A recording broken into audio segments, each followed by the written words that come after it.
இல்லை, நிறைய பேருக்கு வந்து ரொம்ப நெருங்கிய நண்பர். அவர் வந்து பெரிய ஹீரோவோ இல்லை பெரிய குணசித்த நடிகரோ இல்லை பெரிய ப்ரொடியூசரோ டைரக்டரோ அரசியல்வாதியோ கிடையாது.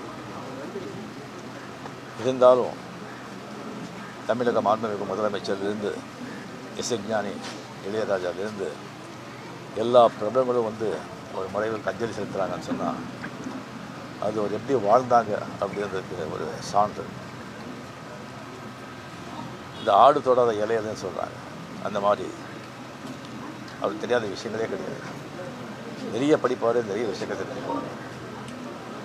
உலகில் இருக்கிற சினிமா, அரசியல், விஞ்ஞானம், மெய்ஞானம், ஆன்மீகம், மதங்கள், அது எல்லாமே அவருக்கு தெரியும். தேடுதல், அவ்வளோ தேடுதல். அவருக்கு தெரிஞ்சது வந்து எல்லாருக்கும் தெரியணும்னு சொல்லிட்டு பாடுபடுறாரு.